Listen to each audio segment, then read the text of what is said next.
Hello and welcome to episode 47 of the Wise Mind Fireside Chats, the Wi-Fi Chats.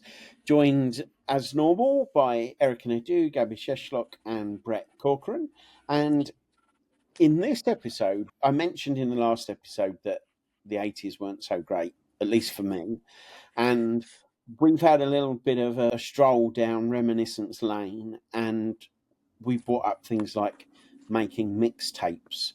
And certainly Gabby's in Ireland, I'm in England, and at the end of the TV for the night, normally at around about midnight, they used to play the national anthem, the Irish national anthem, the British national anthem, and loyal people would stand and wait for the test card, and then you'd get this beep, and that would be it until 7 or 8 o'clock the next day.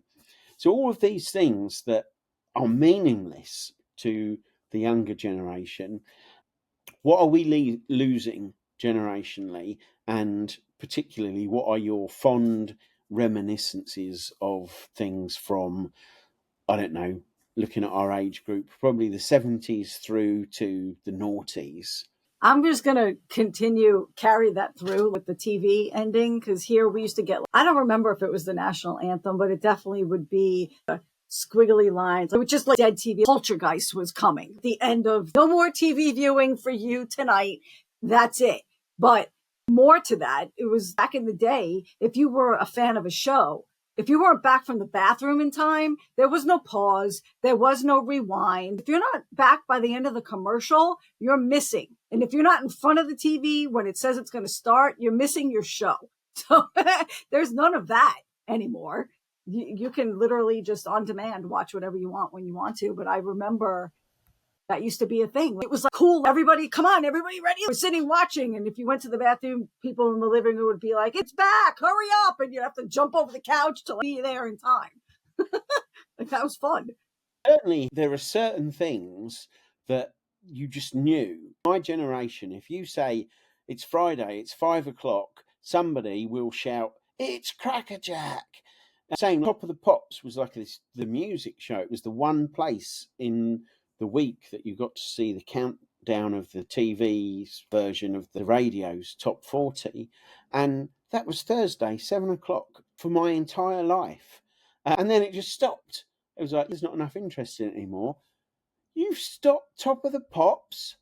It's like, this is obscene. It's cultural massacre. And other things, like I mentioned mixtapes, but I know so many people that would stay up late to listen to the start of Tommy Vance's rock show, and you're there with your record buttons ready on your tape, and then he goes and crashes the vocal just when you're about to record your favourite song. It's like, shut up, Tommy. What do you think? You're the DJ or something? So that definitely the mixtape process is a loss for us generationally. We're talking about generational loss as if the younger generation doesn't experience it as a loss because they don't fucking know the difference. They don't care. They're like, I didn't lose anything. It's a loss for us. So making a mixtape, like, that became an art form. You had to know exactly how to time the commercial break, to time the end of the song bleeding into another song. It became a thing, a fine art that you had to master your craft in making the perfect mixtape. And it became really annoying because, as Alex said, because they didn't want you to record everything off the radio, they start speaking into the song so you would still buy the record. Right? They always cut off last minute or so just to make sure they annoyed you. You know, and that mixtape thing, people made mixtapes for lots of different reasons. And I suppose Erika brought this obscenity to my attention the other day, that they have these things in the States now called promposals. And people go to these elaborate lengths to invite somebody to prom, which, for the thank of all things lovable, hasn't caught on here in the UK, although I'm sure it will. But your mixtape, like Eric said, it was an art form. It wasn't just the whole creating it. It was, you know, if this was someone that you had a little bit of a crush on and you were going to slip a mixtape into their bag at school or something like that, getting the right songs and trying to communicate what you wanted them to get out of it. Let's face it, most of us can't communicate in a couple of sentences what we really want the person to understand. and you're going to give them a 90-minute double-sided TDK cassette? Are you mad? Yeah, because that was the best way to get your message. You could definitely know what somebody was thinking or feeling about you through the. If you got a mixtape, it was like, oh, I got a mixtape. Somebody likes me. Let me hear what they say. Turn on the music.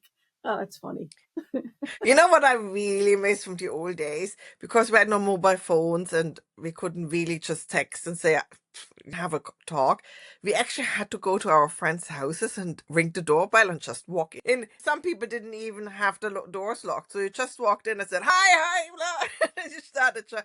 Can you imagine anyone doing this nowadays? It would be an arrest for stalking. Well, quite And it frankly, was if somebody showed up to me, I'd be like, what are you doing here? No, I'm kidding. But again, it's a loss for us. And because Alec and I have kids, right? Alec's son is younger than mine, but they don't do this, especially here. There, in our day, it was if you could know what was happening on the block by the amount of bicycles collecting at the curb in front of somebody's house because you just rode your bike everywhere. They don't do that now. I remember when my son was younger, I'd be like, do you have any friends? I don't ever see anybody. What's happening? And they're just connected through the phone or through even their video games even. And back when I was younger, you didn't know anybody who didn't go to your school, right? It was whatever was on your block or in your district and in your school was your life. When Jared was younger, he'd be like, I have friends in such and such district. And I'm like, that is 2 districts over. How do you even know these people? Oh, Snapchat. I'm like, what in the hell? What are you asking? Or if he would tell me so is not feeling well, I would come in and be like, how is so and so? Are they feeling better? And he'd be like, I don't know. What? Didn't you ask? Psst, no, we don't do that. That's weird. I'm like, you're weird. I don't know. You're weird. You people, I don't know what you guys do in getting your friends, but again, be very mindful when you're talking to the younger generation because they don't consider any of this to be a loss. They don't know the difference between it. So I don't know. Back the loss for me was like being able to stay out until it got dusk, right? When the sun went down was when you knew you had to be home. And for most of us, we'd be hanging out on the block, playing or doing whatever. And we didn't need anything other than knowing the sun is going down and I need to now go home. Or you would hear a whistle or your name called one time. And if I had to hear my name more than once, I was going to get it. So I needed to get home to just make an appearance. Those days are gone. They are gone, and that mentality of you coming up like end of July here, we'll go into the long school break, 6 weeks or so. And when I was a kid, which my son reminds me was a very long time ago, you were out dawn to dusk. You were on your bike. You might have had a 2p or when inflation hit, a 5p in your sock in case you needed to phone home for something. And even then, phoning home for me meant phoning a neighbour 2 doors along and hoping that they would be prepared to go and knock on my mum's door and say something's up. And exactly, it was like we were out for hours. I don't think we ever ate anything because we didn't take picnics with us and stuff like that. And you came back and that was it. And then your day stopped. When we're talking about TV stopping at midnight, can you imagine in this day and age, media, entertainment stopping for any amount of time at all? It just doesn't happen. And that's media, mainstream TV channels, radio channels, and things. Whereas everything is on demand 24/7, and it's not even just on demand, forcing itself into your mind at every opportunity it's got. I mean, the interesting bit is that it doesn't matter what we feel we lost. This generation will also, in 30 years, have exactly the same conversation what they've lost, right? So it's happening with each generation over and over and over again. And for me, it's always about finding the right balance. Because if you think about it, I remember when the wall came down and Germany was divided. That was a big deal. People were sitting on top of that wall with hammer and chisels, and literally the people took down the wall. And I came home from a pub with a friend, and at 1 o'clock in the morning, and another friend was outside the door and said, "Did you hear what happened?" And we were like, "No," because we didn't. There was no mobile phones, right? And we thought he was lying. So we went inside. The radio, there was nothing on the radio. They were just playing normal music. The telly was on the desk guard.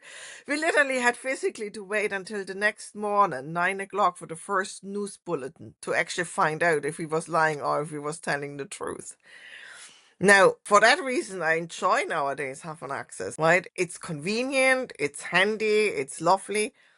The question is, how can we regulate ourselves, not being on the telly when something happens, watching the news 24/7, getting obsessed with every single thing which goes on. There's so much fear coming up with this. There's so much overwhelm coming up with that. And if you think about it as well, because they have to fill 24-hour slots, it's not news anymore. News is that's what happens and reporting the facts. Now they have all these experts and they're just having an opinion. They're future predicting what could happen, right? And it creates a lot of anxiety and fear. And as we all know, with future predicting, most of the time it never kicks in, right? So where's the balance? Well, I do think that they actually create news. I remember an example, I can't tell you exactly what year, but recently, and it was when I still listened to mainstream media, which I don't anymore. And in the morning, there was a conversation about the fact that one petrol station in particular was doing something with its prices, and that might mean that there was a sudden spike in demand. And this was just a flippant comment. Oh, well, that might spike some demand. And that was the first news report in the morning. By that evening, there was such fear that, and people had been going and filling up even when they didn't need to. There was virtually no petrol in any petrol stations anywhere in the country. And it was this major crisis. And it was all created in a day by a throwaway comment. That morning's comment, a couple of hours later, like Gabby said, some talking head expert, well, this could actually mean a real problem in the supply chain. Boom! The country goes insane. And this risk of creating news and having to have something, there is actually an example. I think it was something like 1929. The BBC, the British Broadcasting Corporation, actually went on air and said, today there is no news. Fantastic. There's no news. We have nothing to tell you in the entire globe. What a day that must have been. The one thing I miss is seeing the street sports, whether it's street hockey, football across one person's property or two people's properties. If you had friends that were next to each other and we'd play football, tackle football, stuff like that. TV guides, you didn't know what was going to be on TV.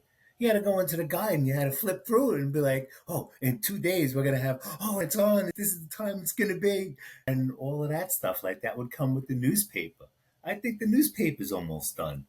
That's borderline being gone. Everything is on the computer. There's definitely a missed piece. And I think we were fortunate because there was more connection to the outdoors. There was more connection to being in the woods. I know I was fortunate where I was able to be around woods where I could build a fort with my friends. We were able to put things together and build like this fort, and we'd have a campfire there at night if it was a weekend. And like Erika was saying, with the bicycles in the street, I remember the street being lined with bicycles, and we were all playing like frisbee back and forth, and there was just, and the parents were out with the kids playing. They would get involved in some of the sports, and you would be beating up on some of the parents, and they'd be eating it up and loving it, which it's become so work oriented that now both parents are definitely working, sometimes 7 days a week, sometimes, and you don't see the streets the way they used to be or the way I've seen them. And I still see some kids on bikes. Now they're more battery powered bikes ripping around. That's good to see. But I don't know how much connection to nature and just being out in the woods and the sport. Something that Cool. Something that you made me think of then, Brett, with your TV guide. This was a TV show that Erika recommended me. It was called something like bikie wars. It was Australian Hells Angels, and it ended up with a really serious massacre, people shot dead in the street kind of thing. But what was hilarious to me about it, apart from the fact that it was in the 80s, so everything was done to that period, was there's these Hells Angels having a meeting, and they're going to go and take out these other Hells Angels, and the leader says, "Nah, we can't do it on Thursday, mate, because that's Dallas." Sorry, Australian listeners, that was, and one of them's like, "What the hell is Dallas?" And he's like, "You haven't seen Dallas?" And then these Hells Angels are talking about, "No, we can't do it. We're not getting into a bluey on Thursday." And it was just so, that was the culture. It was like, if you wanted to, and this is major Hells Angels beefing it up kind of thing. No, not when Dallas is on. Yeah, JR's been shot, mate. It's a ripper. I'm thinking about what Brett said about playing outside till the sun went down, and the parents getting involved and playing frisbee, bikes collecting, and whatever it was. And it just reminded me of a memory that I had. I was a tomboy, so I was outside always playing whatever it was, and we were having race from the edge of my driveway to the end of the block, the stop sign, right? A quick little sprint. Everybody's racing and I'm beating everybody, right? Because it's just whatever. My father came outside, and I'm thinking, talk about arrogance from our last thing. I'm like, oh my God, he's coming. I'm going to kick his ass is what I'm thinking in my head. My dad's coming outside. He wants to have a race. No problem, right? And here he is in his shoes, because my father came from a time where having a pair of sneakers meant you were poor, right? So he was never owning a pair of sneakers. So he's in these shoes. And I'm like, this is whatever. So we get lined up, and now all my friends are out there, because it was always cool to see the adult come out, right? And what they're going to do. On your mark, get set, go. He kicked my ass. I was like, what in the hell just happened here? Meanwhile, he kicked my ass, and then he put a Camel cigarette in his mouth and walked back in the house with his shoes on. And I'm like, I just got an education from my father in his fancy little shoes in front of all my friends. I was like, that was a great memory that reminded me. It's funny, but there will be no generation anymore after us that will ever know the experience of a fucking busy signal from a phone. Nobody will ever know what that is anymore. It's sort of just talk about instant gratification. They don't know what it means to have to wait for somebody to actually be available. So you had what? Stretching the cord into the bathroom so you could talk in private. If the cord wasn't long enough. A busy signal was like, holy shit, that's gone. It's just in general a total loss of innocence too, right? What you guys were saying about the news. Kids now and the generations below us and going forward will never know that feeling of not having to worry about big life things and just be able to just be a kid. I don't remember ever having to be anything other than a kid. So I feel privileged to have grown up that way without the heaviness and needing to know all the raw, messy truth about the world when you're 12 years old. And you're right, Eric. There's a meaning why anxiety goes to the roof, right? Especially with the younger generation. And it's not only that you can be whoever you are and you don't have to worry about adult things yet. You know what I'm really sorry for? The freedom. The freedom we had. I would leave house at 9 o'clock in the morning, would come back at 6. My parents had no clue where I was. No idea. I grew up in the middle of the Black Forest. We would be in the forest doing mad things. Our parents didn't know where we were. And the freedom of that, not having a schedule. Your parents have to bring you places because the world has gone too dangerous, right? Having dance class whole day planned through with no space to even. That's what it feels for me when I see the schedule of the kids. They don't have space to breathe, running from one thing. So this freedom. And a friend of mine just told me this really funny story. When he was 14, himself and his friend decided to go camping. And they told the parents, "Mom, we're going camping for 3 days." They hopped on the bicycles with a tent and went camping for 3 days. And the parents were like, yeah. It was totally normal. They didn't know where their 14-year-old sons were, right? They went camping for 3 days, summer holidays, then came back. They went to a lake, had swims, the whole lot.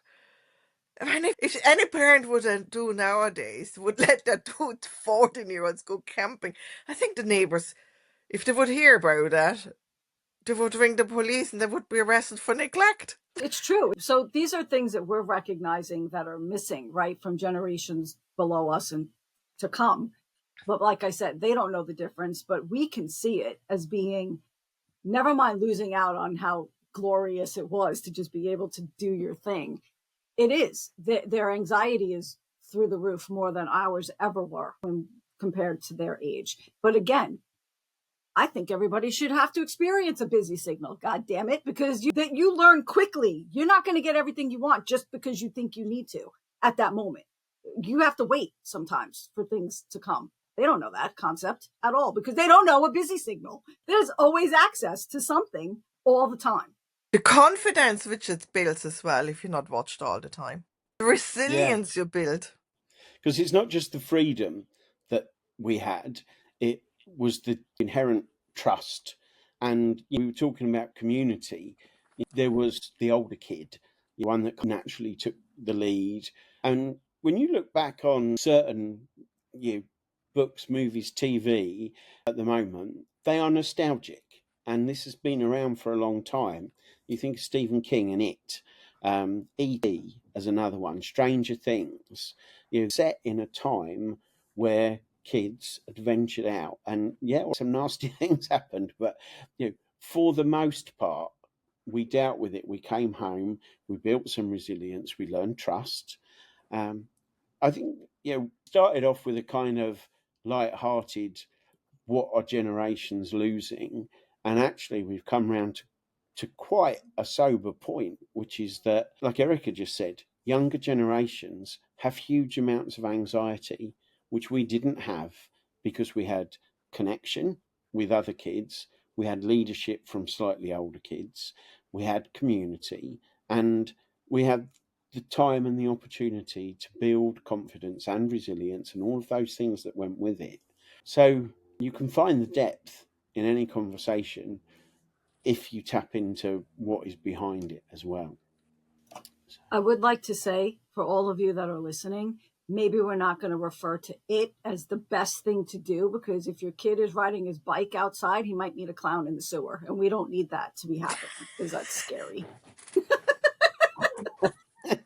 Okay, quite a few things in it which we probably don't want to dwell on. With the 11-year-old, I say sleep. They all have sex with the 11-year-old girl in the book. This They is do. wrong. I'm not. So I was really referencing was the nostalgic, was a time. But sex and scary ass clowns. In sewers are a no-go for me, so no thank you. But you have a good point, Alec, because all the teenagers I know love Stranger Things and they love the lifestyle and everything which goes with it. So maybe they're actually missing it without knowing they're missing it. Yeah. And I don't know how we got through this conversation, and probably too late for me to but I'm just going to think of me as a fisherman chumming the water. About all the grief that goes with this, Erika. Anyway, thanks for listening. We will see you in the next episode.